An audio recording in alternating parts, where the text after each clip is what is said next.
I had a good dentist. I keep fighting with my dentist. I'm like, is flossing really worth it? Because I honestly don't see any. It is.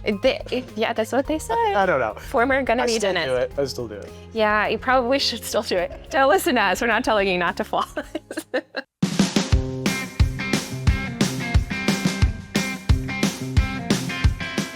Hey guys, welcome back to the Real Country Podcast. This is Nikki, and today our guest is a diehard son of Arkansas. On the heels of his first headlining tour, also just released his album Blue Sky Sundays, Mr. JD Clayton. How's it going? How are you? Good. Thanks for having me. Oh, thanks for being here. Yeah. Anyway, fire fit. Thank you so much. You got the whole vibe going on. Trying to look cool for the pod today. Heck yeah, there you go. Yeah, for the pod where people are listening in. No, it'll be on YouTube too, so they'll be able to see it. Right on. So what's new in your world, man? You got a lot going on. Tell me about it. I've been very busy. Yeah. Just put out a new album, like you said, Blue Sky Sundays, at the end of February. And so the last several months has just been nothing but trying to get the word out there, get the music out there. Sure. And it's kind of trying to stay busy. Yeah. First of all, I love it. So please go check out this album. And is that part of is the title track Slow and Steady, and that's part of the lyric? Yes. Yeah. Yeah. How did you come up with that? I guess it's I don't know, maybe you could call it the line before the pre-chorus. Okay. It says Blue Sky Sundays are her favorite. Sure. I was going back and forth trying to come up with an album name and couldn't come up with anything. It sounds so happy though. It's like so positive. Well, so we recorded this album, I guess it was May of 2023. Okay. And I went to my team. I had really never toured before this album. And so I did like 2 years of nonstop touring. Okay. And I went to my manager and I just said, man, this band, the way the crowd is responding, it's really special. And I think we should try to record some songs.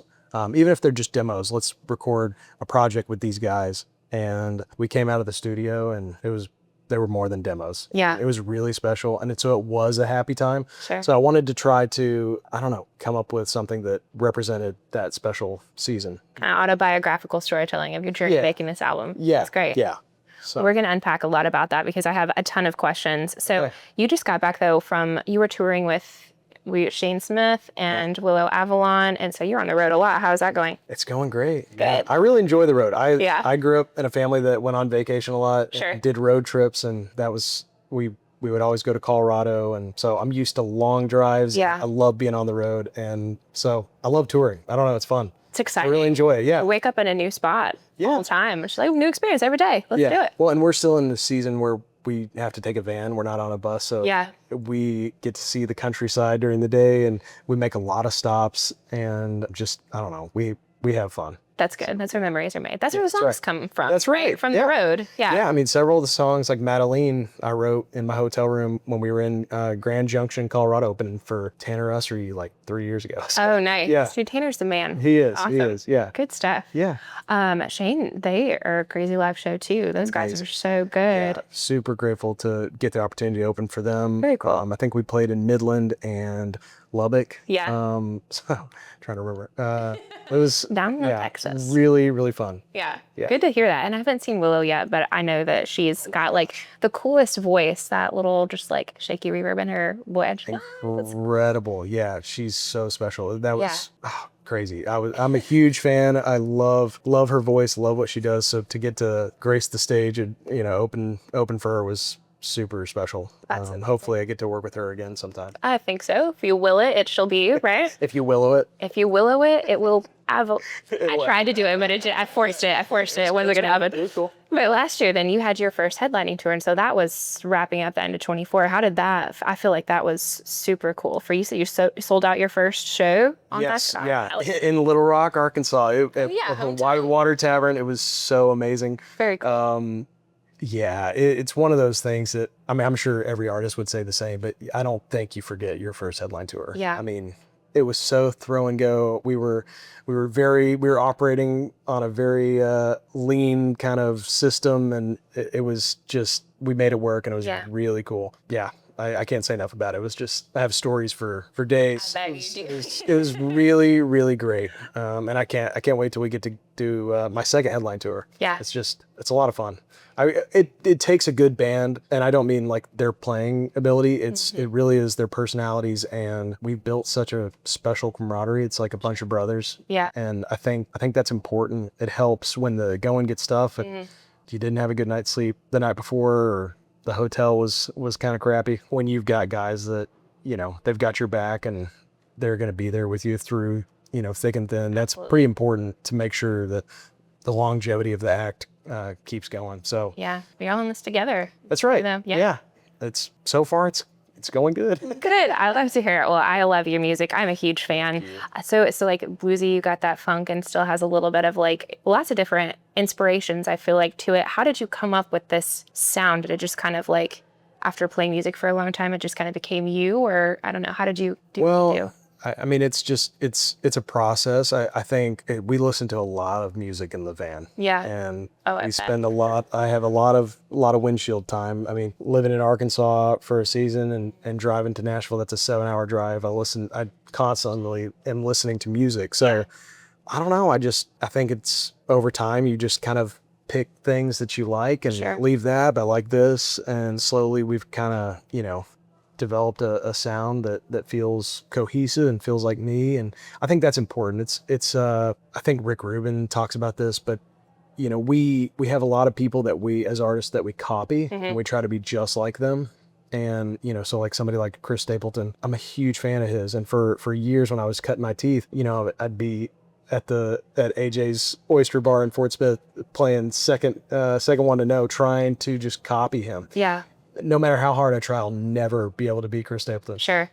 And I fall short and become JD Clayton. Yeah, but and that's how all artists, you know, we all have people that we look to and are inspired by. And my dad hated country music. Oh boy. And so I was never, it was never listened to in the house, and so I didn't really know about it until I was probably, you know, a freshman in college. Yeah. And so a lot of my upbringing was folks like Jack Johnson and John Mayer and Nora Jones, like these Amos Lee, early singer-songwriters, early 2000s singer-songwriters. So I don't know. I think I have a little bit of that world that's more like kind of a laid-back storyteller, singer-songwriter vibe. And then, you know, everything. We try so hard to, you know, kind of do what Chris and his group do, which is, you know, really natural and organic country rock. Yeah. And trying to just, you know, get our instruments and our amps and our tone dialed and try to be in the moment and play folks just good music. Yeah, I love it. It's not like anyone else. It's like you. And you bring in all the inspirations from a lot of other places, and that melding together makes it super special. Thank you. It's very cool. I appreciate it. So you were raised on maybe some rock and roll too? Is that something? Yeah. A lot of trips to baseball practice and basketball practice was all just like late 60s, early 70s. Nice. My dad had Abbey Road and the CCR greatest hits in his car, and then had a little bit of John Denver, I think. But yeah, pretty much only exclusively like 69 to 74. There you go, early 70s rock and roll. I love it. Yeah. So being from, and you were from Arkansas, you said Fort Smith. Born and raised in Fort Smith, out on the border of Oklahoma. So is there a big Razorback affiliation? Yes. Yes? Yeah. The Ole Miss rivalry is alive and well, I guess. Yeah. We won't talk about that. We won't talk about. Okay, we can skip over that one. So, how did you get into music? I feel like your backstory is very interesting. So, I want to kind of unpack, like, where did you first pick up music and start thinking this is what you want to do for a career? I mean, I spent Friday nights at my grandparents' house pretty much every Friday night. My grandfather was a banjo player in a bluegrass band. Oh, fun. Okay. The Jesus Man Gospel Band. Jesus They would tour to prisons around like the region of Arkansas, feed the guys a barbecue dinner, and then play a bluegrass show. Oh, heck so yeah. every Friday night he would just sit and practice. And eventually, as I got older, he taught me a few chords on guitar, and that just became something that we would do together after dinner, just strum and play Cripple Creek or whatever. And that kind of was it for a long time. And then as I got into high school, I started teaching myself songs on guitar on YouTube and just would try to learn cover songs that I liked. And my senior year, well, I mean, my dad is a pastor, and so there was definitely like what little I did know on guitar or piano that I had learned from YouTube, I would help lead worship at church. So I definitely got comfortable playing on stage. But it wasn't until my senior year that a friend came to me and said, hey, they need folks to sign up to sing at graduation. You should, I know you can sing a little bit. We should try out and sing. And we got chosen. No way. And so for the first time, like in front of like thousands of people, I went to a big high school. We played the song, and it was just, I don't know. really, really special. Yeah, And, you plan your own high school graduation. yeah, That's and, so and it cool. went well, and Yeah. I will never forget that. I just got the bug. Yeah. And so that whole summer after I graduated, I started busking at the local farmers market. I just show up on Saturday mornings, play for like 4 hours, just cover songs that I had known. And then a few months later started college, and I had my whole family believing that I was going to go be a dentist, and I was a biology major, and I took a music appreciation class, and this guy in the back raised his hand that he also played guitar. And after class, I linked up with him. I was like, "Hey man, where do you stay?" We found out we were in the same dorm, This is great. and we started Small Town Symphony, and I started writing songs, and the my rest gosh. is history. I switched my major. There you go. From dental, dental to Exactly. music, or so. Yeah. Yeah. And then by my senior year, I had learned enough about recording and writing that I had a 5-song EP called "Smoke Out the Fire." Nice. Yeah. That Absolutely. had Brown Haired Blue Eyed Baby on it. Love it. Yeah, I love it. Thank you. That's like, that's kind of where it began. Started playing shows, and people kept showing up. So we kept playing, and so far they still show up. So Are we glad of that decision to move from dentistry to probably? there are times when I think it would have been fun. I still enjoy science and biology, and all that, but So fun. this was the door that opened, and this is the path that has been set for me. So I'm still walking through it. I don't know. Good for you. Yeah, to everyone's benefit too. And for what it's worth, you have really nice teeth. So I'm sure it's paying off. I had a good dentist. I keep fighting with my dentist. I'm like, is flossing really worth it? Because I honestly don't see any. It is. Yeah, that's what they say. I don't know. Former gonna I be still dentist. do it. I still do it. Yeah, you probably should still do it. Don't listen to us. We're not telling you not to floss. Okay, so we released the CP. We found some momentum in music, and then I feel like was that right around the time of COVID, or is this a little bit after? No, this is 2018. This is 2018. Okay. So 2019, my wife and I leave Arkansas and move to Nashville, and a couple months later, COVID hits. That's when. Okay. And fortunately, my landlord owned a landscape company. Okay. And after I lost my job, I was like, "Hey man, if you ever need somebody to come cut grass, I will." And he was like, "Well, I might have something different for you." And so I started work the next week down in Nolensville, Tennessee, for a company called Artisan. And Yeah. Oh. I yeah. jumped on a truck. Familiar. Are you? Yeah, Okay. yeah. I started jumping on a truck with Nico, Jose, and Alfredo. And for the next 2 years, we drove around Nashville planting trees and running irrigation. Yeah. And all the while, I'd just be sitting in the back of the truck, not understanding anything they're saying, and trying to write songs. Nodding, like, yes, yep. There was one afternoon where we were sitting on the front steps of this brand new apartment complex, and Alfredo was taking a nap or a siesta. And I was super down and just probably the most depressed I'd ever been. I hadn't seen my folks in over 8 months. And, Nashville was just not fun to be in during that time. And I don't know, I started writing the words to Long Way From Home on my phone, and was like getting choked up, and just called my producer, this guy, Thomas Doolin, that had helped me do my first EP, called him later that day and was like, "Hey man, I think I have something.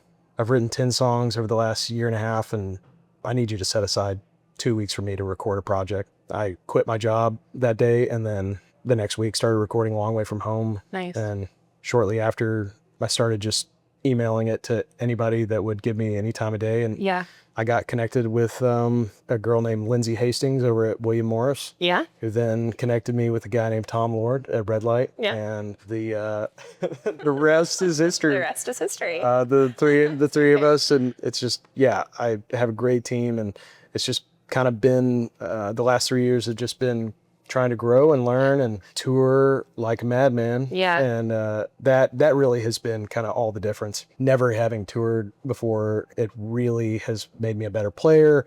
It also has put me in front of my fans in real life. You're shaking hands with men and women who like your music. You really learn who your fan is, and that's super important. It's been really special to just build great relationships, and I keep in touch with a lot of the fans, because I'm not so big that it's not like I have tons and tons of fans. So I've been able to really actually build relationships with some of these people that that's great. They come to the shows, and it's like a little family. That's so special too. It makes all the difference for them as well. Yeah. And like, building that grassroots following. There's a lot to say about socials and streaming and that kind of thing, but just being on the road, like you said, talking to your fans, meeting the people, that's where it's at. It's been great. I don't know.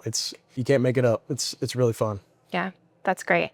And so you said you have a wife and 2 daughters now. Yeah. Congrats, by the way. Thank you. I feel like that's hard to balance. Gosh, I don't know if, like being on the road so much. Yeah, it's next to impossible. I don't recommend it at all. I don't recommend it. Yeah, there were choices that were made. Yeah. So it was something we always wanted. I always wanted to be a dad, and we wanted to have kids early. Yeah. And it was something we wanted to do. And it's hard, but life's hard, and it is. Everything's hard, and you just choose your heart. Just jump in. This was what we chose. I love that. Choose your hard. Gosh, it is what it is, and we've been making it work. And good. Yeah, it can be tough being on the road and not having your family with you, but luckily we have a great support system back in Arkansas that take care of us, and couldn't do it without them. Good. Oh, that's so sweet. I love that. Then that's got to be crazy to have made the decision to like go all into Nashville, and then that was right when COVID happened. Like, I mean, how could you know? It's like it was something we always during college I would like, but while I was kind of learning to make the EP I made my senior year, I would leave at like 5 a.m. on a Friday, skip class, get to Nashville, and I would just record demos and try to be back to class by Monday. Sure. And so during those 4 years of school, I like just fell in love with the town. Yeah. And we kind of were like, even if music doesn't work, we just love this city. We love the people in this city. We love everything about it. And so it was kind of one of those things that even though music was put on hold and it was a really trying time of like, is this even going to work? I mean, I could do landscaping anywhere. I have a college degree. Why am I sitting here in Nashville and, not having a relationship with my family anymore? Right. But you know what? It's like sometimes you just got to be patient, and it's made all the difference. That ended up happening the way it was supposed to. Heck yeah. Yeah. Sometimes you just got to take a chance. Sometimes you just got to do it. I know I've got an MBA. I'm like, I don't use it. What are we doing? I don't know. I don't use it. You got a college degree. I don't use mine. It's Fortunately, I mean, we could call this a business that we work in. Yeah, most definitely is a business. I don't know if anything could have prepared us. I don't know what you feel for that, but it's just like, you're kind of thrown into your own, you're the owner, operator, face, everything. I mean, it's every artist is like a restaurant owner that makes sandwiches. Sure. And it's like, you can't just make a sandwich and hope that people start showing up the next day. You've got to make the best sandwich you can, and then talk about how good it is. Yeah. You've got to figure out how to get customers at your restaurant. There you go. Yeah, that's a good way to put it. And my boyfriend's a landscaper too, playing on the side of music. So I got like all the landscaping companies around said area. I'm like, oh yeah, I recognize that. We took it pretty hard when we'd see a competition drive by in the Isuzu. It's and an Isuzu. Oh my God, the box truck. Oh. Yeah, dangerous to drive. Yeah. Well, similar stories. So this most recent album you also produced, yes. Right?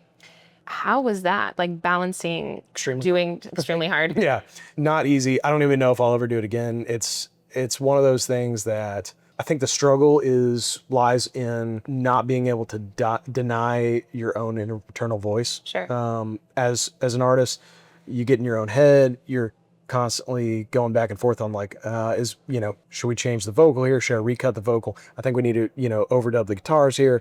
You start playing that game, and a producer can go, no, people are going to like this. Yeah. You should get out of your own way. And so being able to turn that off and play producer all of a sudden is really challenging. Sure. The part I enjoyed the most was that because I had been on the road with my musicians, my band for a minute, the part that I enjoyed probably the most was that I had just been on the road with my band for, 2 years, like I was talking, and I kind of got to play, quarterback or coach almost with them. I knew what all of them could do. I knew their strengths. I knew their talents. And so we could go in, I could show them the song, and then I was able to help them kind of like dial what they wanted to do. Sure. If they had an idea, we could flesh it out and like work on it. And it was just amazing. Like the project would not be what it is without them. Yeah. So that's something, that us as a group will always have. Yeah. And yeah, it'll always be pretty special. I love that. Yeah. It probably was hard to like just step outside of yourself a little bit and see it from an outside looking in and not be your toughest critic, kind of remove yourself to that, liken it to like a director who also like stars in his own films. Yeah. Like you have to cut yourself like, okay, I'm done. I need to do that again. Exactly. Yeah. How can you get out of your own way? Yeah. It was challenging. Luckily, again, goes back to having a good team.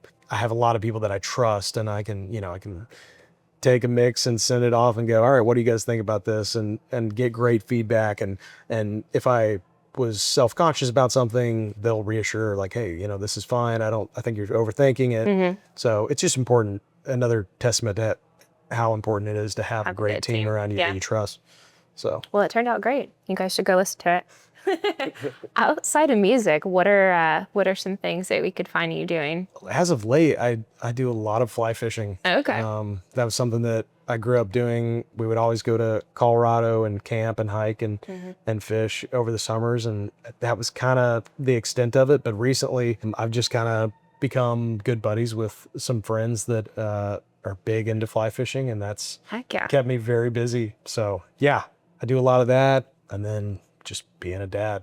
Oh yeah, and being a dad, right? Of course. That keeps me pretty busy. That probably keeps you pretty busy. Yeah. No, fishing is fun. What do you? So you said fly fishing in Colorado. Is it trout, salmon? Yeah. Like everything. Yeah, I mean, most of the time we're catching rainbow and brook trout. Yeah. And fortunately, not too far from where I live in Arkansas, we have access to the Little Red River, and it's a tailwater that my brother and dad and I, whenever we're home for the holidays, we'll go and catch trout. And that's pretty cool to be able to catch some trout in Arkansas.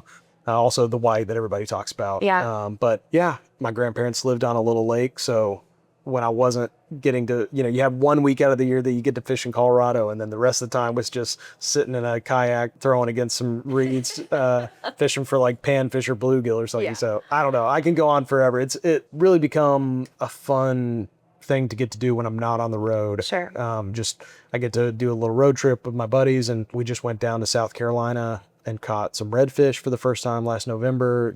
It definitely helps me when things get a little too intense up top. It's a good way to kind of relax. Kind of. Yeah, exactly. Sure. So I remember I did deep sea fishing. I lived in New Orleans for like no way. A year and a half. It was terrible, but that's a long story. And I know one of our friends took us deep sea fishing, and I got so spoiled because it's not like anywhere like in a river. You just throw out and you wouldn't even have to, you just reel it right back in and you'd have something. You just boop, boop, in, out. There's so much. I guess it was like red snapper, I think is what we had. Just literally just pulling out just every single time. It was crazy. That's awesome. Yeah, I it was really, a cool experience. I have not gotten to deep sea fish before. That's something I want to do. Yeah, with the holster that you like thing into because they're so heavy. That looks so fun. Yeah, it's a good time. Definitely try that out. Cool. And I also haven't spent much time in New Orleans, so I need to go down there and do that. Yeah. Just be careful. Yeah, that's what I've heard. Well, yeah. Super cool. be careful. Noted. Yeah. It's just when things are happening in broad daylight, right in the middle of the downtown area, it's like, just be careful. Right on. Yeah. It's a cool spot. Good food. We'll remember. Yeah, I've heard they've got some good eats. They do indeed. Lots of good seafood, lots of spicy stuff. That's your thing. It is not. Okay. Well, best of luck then. Yeah, you don't want me to eat anything spicy. So what do you got coming up over the next couple months? We are about to head down in May, I think, and record some new songs. Oh, nice. That's just we're kind of in a, I don't know. I'm writing a lot, and I think we're just going to keep trying to record new songs and share them. And there you go. I don't know. It's a fun season right now. I know we've got a lot of shows coming up.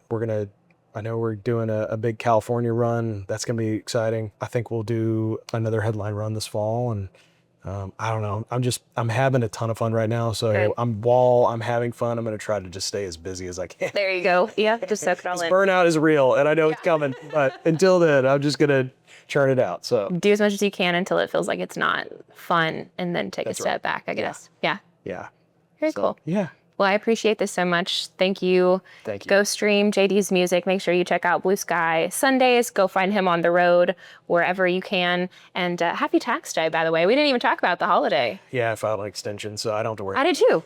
Yes, good for us. We know exactly what we're doing. That's right. I had to call my guy not this morning, but like late last night. I texted him. I was like, so I know it's day before, but is everything good? And he was like, yeah, sure. Yeah.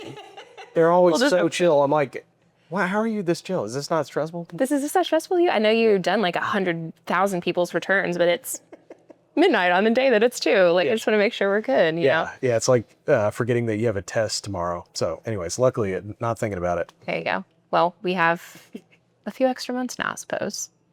Yes, we do. Thank you, Chris. Thank you. But no, thank you so much for having me. Thanks for taking the time. Sorry to make you wait. Oh my gosh, no, it's so fine. It sounded awesome. I appreciate it. Yeah, that sounded awesome. Well, hopefully we can do this again on the next album. Let's do it. Oh yeah, heck yeah, let's do it. I'll get you to play some songs for our channel next time. Okay, cool. Cool. That works. Thanks, guys. See you guys.